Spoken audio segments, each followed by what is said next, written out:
በርካታ ደጋግ ኢትዮጵያውያን ግለሰቦችና ተቋማት በጋሞ ዞን የደረሰውን ድንገተኛ አደጋ በማስመልከት የአይነትና የገንዘብ ድጋፋቸውን አጠናክረው ቀጥለዋል። በአደጋው ተጎጂ ለሆኑ ወገኖችም ጊዜያዊ ደራሽ ቁሳቁሶችን ወደ ስፍራው የማጓጓዝ ስራም እየተሰራ ይገኛል።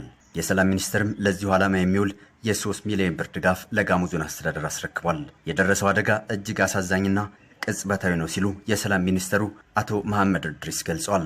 ማህበረሰቡ የከፋውን ጉዳት ለመቀልበስ እና ለማድረግ ተጎጂዎችን ለማገዝ የተደረገው ርብርብ በጣም የሚደነቅ ነው። እንደሚታወቀው ከክቡር ጠቅላይ ሚኒስትራችን ጀምሮ የሀገራችን ሁሉም ከፍተኛ የመንግስት ኃላፊዎች የትኛውም የህብረተሰባችን ክፍል ከሰሜን እስከ ደቡብ ከምዕራብ እስከ ምስራቅ ጉዳይ በጣም አሳዝኖናል፣ ልባችን ተሰብሯል። ስለዚህ ነው እዚህ ቦታ በመገኘት ሀዘናችን የተሰማን ስሜት በመግለጽ ለመቋቋሚያ የሚሆን መጠነኛ አብሮነትን የሚገልጽ ድጋፍ ለማድረግ እዚህ የተገኘ ነው። በህይወት የተረፉ ወገኖች ደራሽ ቁሳቁስ የሚያስፈልጋቸው በመሆኑ ሁሉም መረባረብ ይኖርበታልን ብለዋል። የሰላም ሚኒስቴር በመጀመሪያው ዙር 3 ሚሊዮን ብር ድጋፍ ያደረገ ሲሆን ቀጣይም ከዞኑ አስተዳደር ጎን እንደሚቆም አረጋግጠዋል። ይሄ አሁን ባለበት ሁኔታ ፈጣን ምላሽ የሚፈልግበት ወቅት ነው። ሁሉም የህብረተሰብ ክፍል እንዲህ አይነት ጉዳይ በሚደርስበት ጊዜ ያለውን ይዞ መቅረብ ያስፈልጋል። እኛም እንደ መጀመሪያ ዛሬ ለዚህ ለመቋቋሚያ የሚሆን 3 ሚሊዮን ብር ድጋፍ አድርገናል። በቀጣይ በእኛ የሚፈለገውን ማንኛውም ድጋፍ ለማድረግ ዝግጁ ነን። ምክንያቱም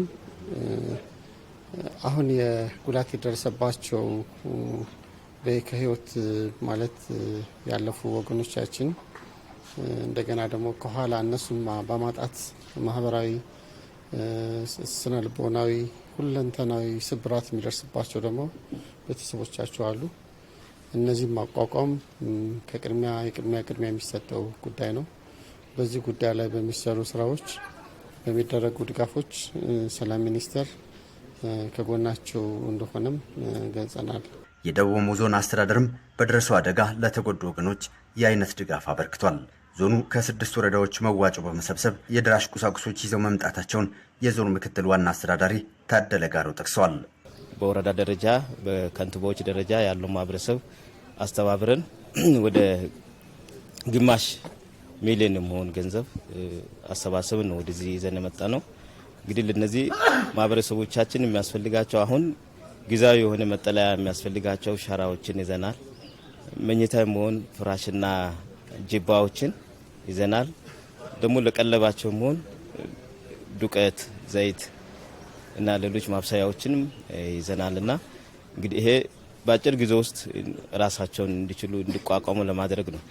የዞኑ ህዝብ በቀጣይ ከተጎጂዎች ጎን በመቆም የተለያዩ ተሳትፎዎች እያደረገ መሆኑን ያነሱት ምክትል ዋና አስተዳዳሪው በቀጣይ ተፈናቃዮችን በቋሚነት ለማቋቋም ያልተቋረጠ ድጋፍ ይደረጋል ብለዋል። ከአዲስ አበባ የመንግስት ወንጌል ዓለም አቀፍ ቤተክርስቲያን የመጡ አካላትም ለተጎጂዎች መጽናናትን ተመኝተው 300 ሺህ ብር የገንዘብ ድጋፍ ለዞኑ አስተዳደር አስረክቧል።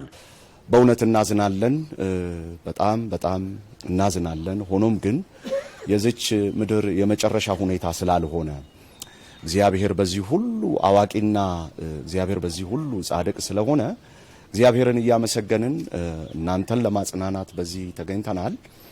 በዚሁም ደግሞ ለተጎዱት፣ በዚሁም ደግሞ አብረውን ላሉ፣ በዚሁም ደግሞ በሐዘን ውስጥ ለተሳተፉት እንደው ቢያንስ እንጂ ቢበዛ ያልሆነ በጣም ጥቂት ነገር ለተለያየ ነገር መሆን የሚችል ብለን 300 ሺህ ብር ለዚሁ አደጋ የሚውል ስጦታ ይዘን መተናል። ድጋፉ ተጠናክሮ የቀጠለ ሲሆን የደቡብ ኢትዮጵያ ክልል የካራት ክላስተር መስሪያ ቤቶችም ለተጎጂዎች የ300 ሺህ ብር የገንዘብ ድጋፍ አበርክተዋል። ሌላውም በደቡብ ኢትዮጵያ ካሉ 6ቱ ክላስተሮች አንዱ የሆነው የካራት ክላስተር የክልል ቢሮዎች